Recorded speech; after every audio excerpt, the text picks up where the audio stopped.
Okay, I'm back. Just finished painting the front side of the powder room door over there, and now we're going to come back and paint the other side of this closet door. So it's been about 15 minutes since the last video. You can see that the paint is really leveling out nice. It's hard to see in the light here. You know, it doesn't have a sprayed look to it. It's got this hand-painted look to it, but the finish comes out really nice. So you know, you can see all along here it's really just starting to level out and look pretty good. You know, it's nice to keep the dust off the surface while this happens. But everything on this door came out pretty good. So I had a mess up over here. I ran the roller into the side here and tried to fix it, so we'll see how that comes out on the other door. This one just got painted, so it's still pretty wet. We're going to let it sit for about 15 minutes. So let's flip this guy over and paint the other side. So I'll set the camera down like this, try to get the whole door in there. Get the drill, remove one screw, flip her over. It's nice to be able to handle these doors like this. Put the screw back in there. I would like to check for any drips from the other side before I get started. Doesn't look like there are any. So remember, we're just going to paint the top surface here now and avoid the sides. And then when we're done, we'll come back along the sides with the low paintbrush, and anything that runs over the edge, we'll just clean that up real quick. Yeah, so let me get started.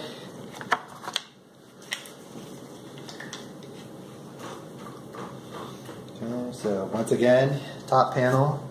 It's going to be a little bit out of view here. The same deal as before. Brush, brush, brush, and roll, roll, roll.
One thing I have noticed about, at least on the panels of mine, because the detail is pretty steep this way.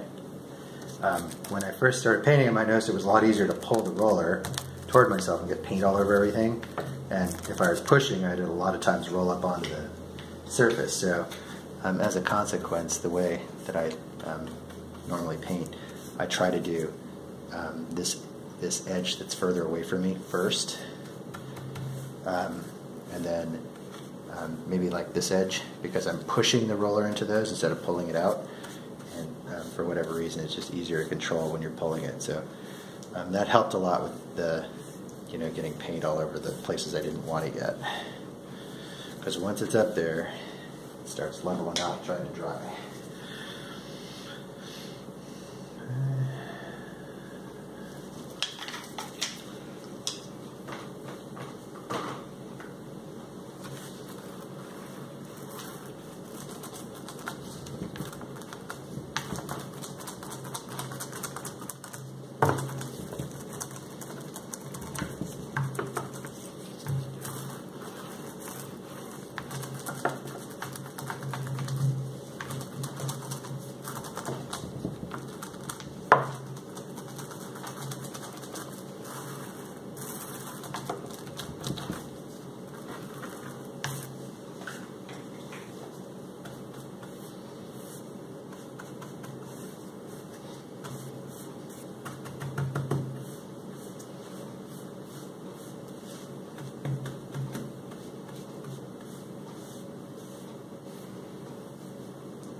So I did, upstairs I had some replacement closet doors. They're 6-panel doors, but they're just thin,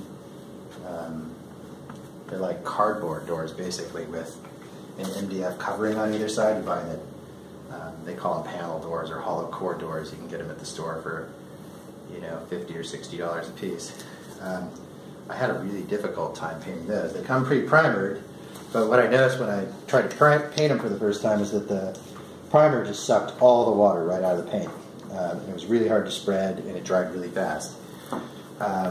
So I decided I'd start trying to primer on myself. I tried a water-based primer that, you know, I kind of had the same results on. And then I tried an oil-based primer, and that didn't really help me at all either. And, I really don't like to use oil-based products because you know, they stink so bad and they're hard to clean up, and I don't think they're really made for, you know, average schmucks painting doors in their garage.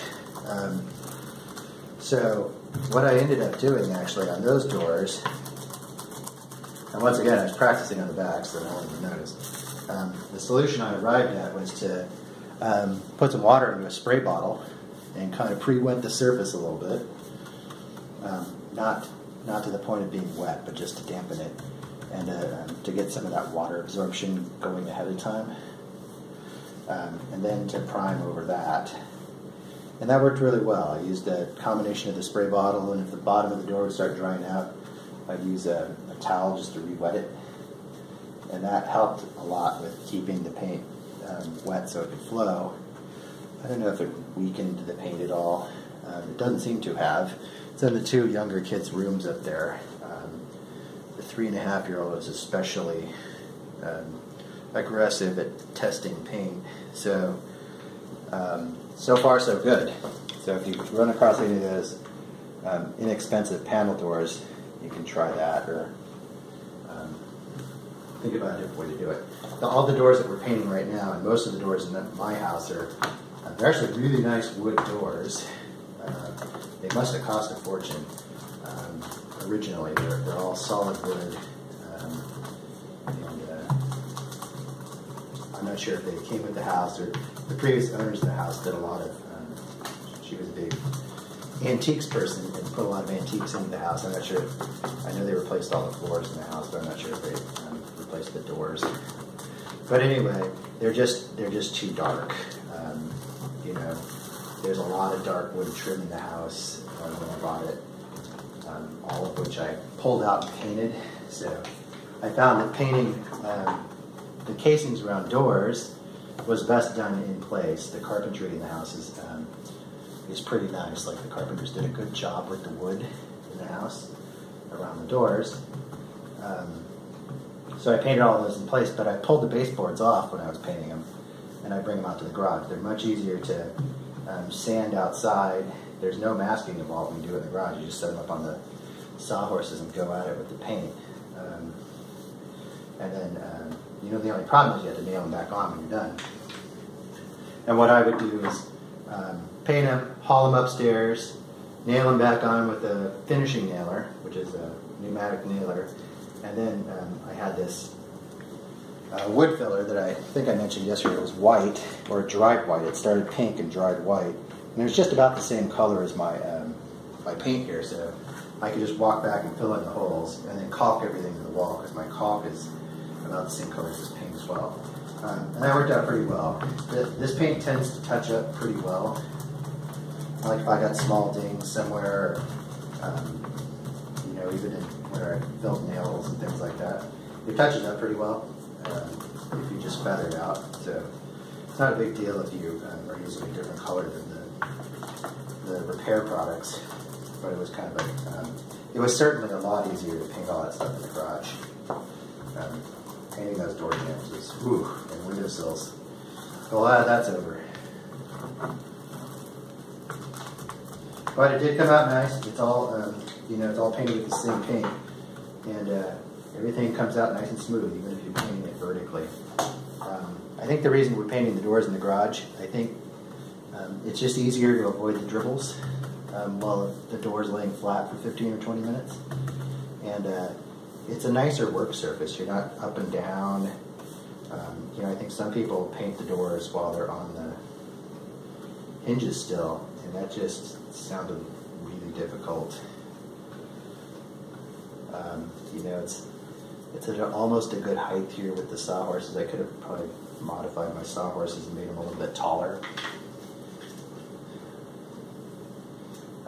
so that they match the height of all my other benches in here. But this hasn't been bad. I've got good lighting out here, reasonably good lighting, I guess, and I can see everything that's going on. So that's kind of why I wanted to do this. And it gives us a little bit of anticipation too. You know, you take the doors off, and right now we can't use the downstairs bathroom because there's no door on it. But you know, a day and a half later they come in, they're all brand new, and you put the new handles on there, and it looks like you did some remodeling. So get a little bonus there. All right. So I'm all done with the panels. I'm just going to run through here, same procedure as normal. Trying to be careful and not squeeze. Just rolling out the paint, trying to get it the same thickness everywhere, roll over every area. Looking for gray streaks where the primer's peeking through, and I'll just cover most of those if I can. Okay.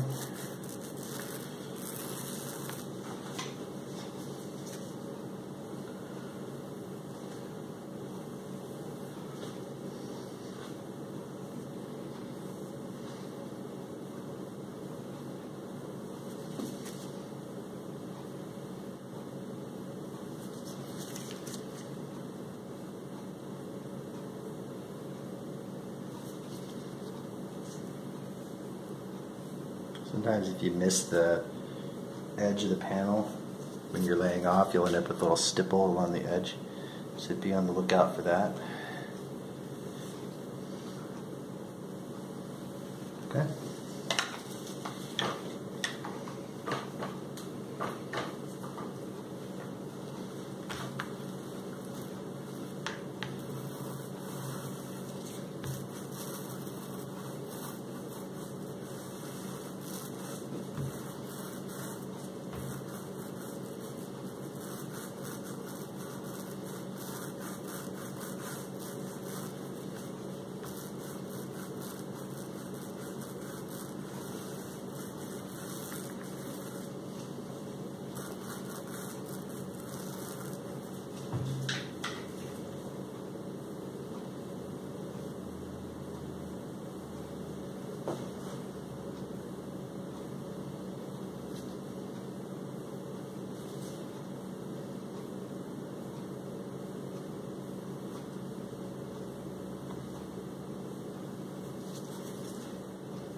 Oops. Not supposed to do that, am I? Guess I better pay attention. I just started painting the side.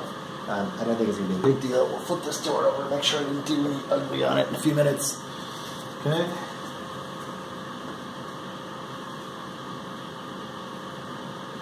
I'll daydream about something else.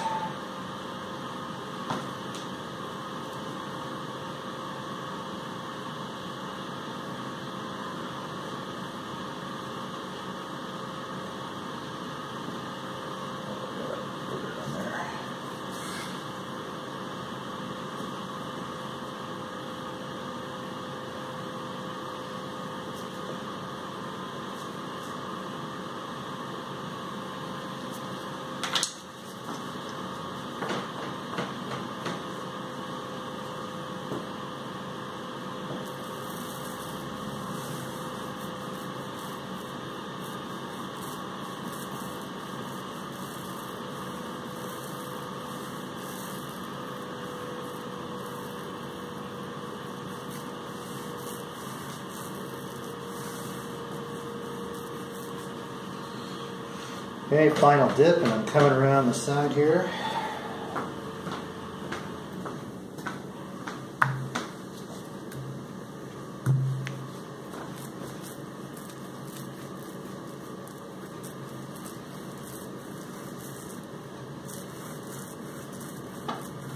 So, like I said, I'll go paint the other side of the other door when I'm done here. And then when that's done, this paint on this side will have set up for about 10 or 15 minutes. There's a freaking dog hair right there. I'll have to get it later. There's a dog hair on my door. I'll have to pick that out later.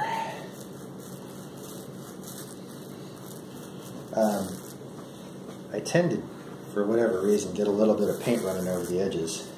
So I like to come and flip them over after they dry for about 15 minutes, just to double check that. And then if there's anything that needs to be cleaned up, I'll try to clean it up along the edges, and then flip it back over so it can finish drying. I always like the wetter side to be up if I can. That way, if there's any drips, they drip in the right direction. Okay? Here we go.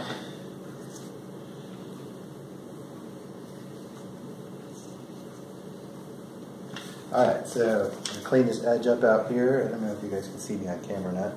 Got one or two things dripping over the edge, so I'll just put the top and the bottom here. Definitely got some drips coming off of there. Okay, go on here. Down on the ends. Another common place, at least for me, where I get drips.